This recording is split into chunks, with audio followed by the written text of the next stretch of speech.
and welcome to A Book in 5 Minutes. I'm Lindsay Milner. This week I'm looking at a book called The Body Keeps the Score, and it is written by Bessel Kolk, who is a Harvard-based psychiatrist. There's too many in that. Based in Boston. So what is the book about? It is it's subtitled Mind, Brain and Body in the Transformation of Trauma. And he starts off, the first section of the book is talking about the work that he did with military veterans who were suffering from post-traumatic stress disorder.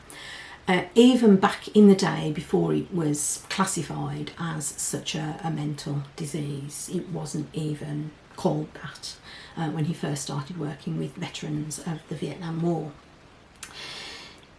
Then he moves on to discuss childhood traumas, children who were victims of abuse, whether that's physical, mental or sexual abuse, and how they are carrying that trauma with them. And what he says is that the brain remembers this stuff, that we typically go into one of two modes in dealing with the trauma. In PTSD, you often get sort of violent flashbacks, you're afraid of falling to sleep because of the nightmares, the flashbacks that come back to you. And then this leads you to unreasonable outbursts of anger. And the other thing that typically happens is that people just shut down. They're not dealing with any of their emotions because it's just too hard. Part 5 of this book looks at a number of therapies that Van der Kolk says are really useful in treating trauma and helping people to integrate the traumatic memories and to by that means resolve the trauma and learn to deal with their current everyday lives as they are and accept those awful memories as a part of them but not the defining thing about them. Some of the therapies are slightly unusual. There's EMDR, which is eye movement desensitization something. Can't remember what the R stands for, but it's this therapy where the therapist is moving their finger and asking you to follow the finger, the rapid movements of the finger. And it's thought that works because it mimics what happens during REM sleep.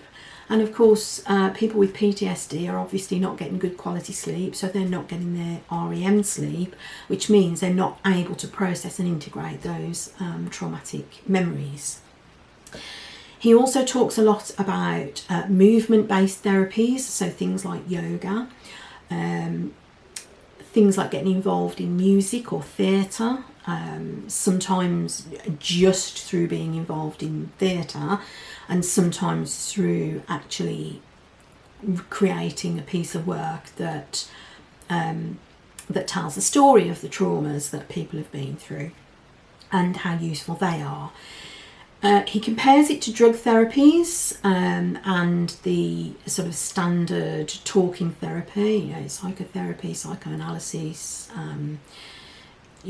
talking to a clinical psychologist, CBT, cognitive behavioural therapy, and puts the case quite strongly that whilst some of those things have their uses in some situations, some of the time, they're not a cure-all panacea, and it's often better to think about some of these other therapies and use those instead.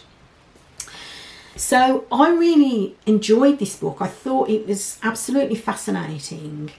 A quick search on Google shows that some people are quite dismissive of these slightly off-the-wall therapies and saying that there's no scientific basis.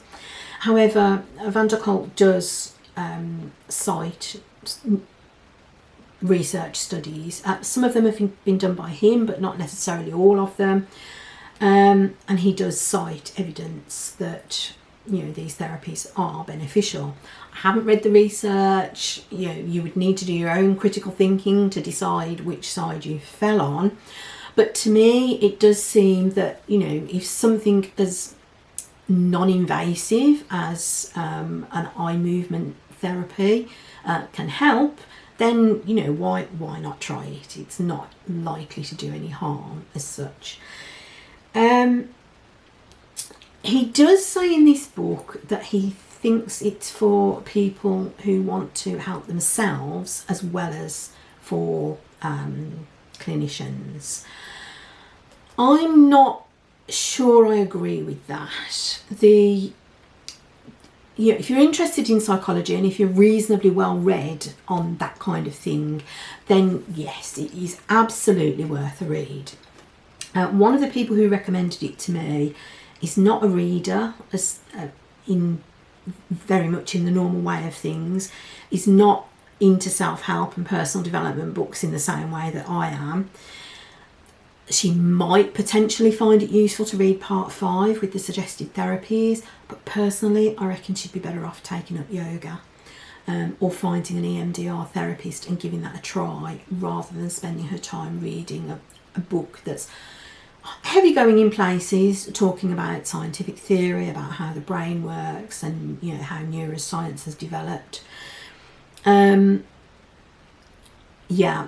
just think, unless you're particularly interested in those things and have already read a reasonable amount of that kind of work, then this book is probably a bit too heavy going. That said, it is well written. It's got lots of stories, case studies of people that he's worked with. It is an engaging read.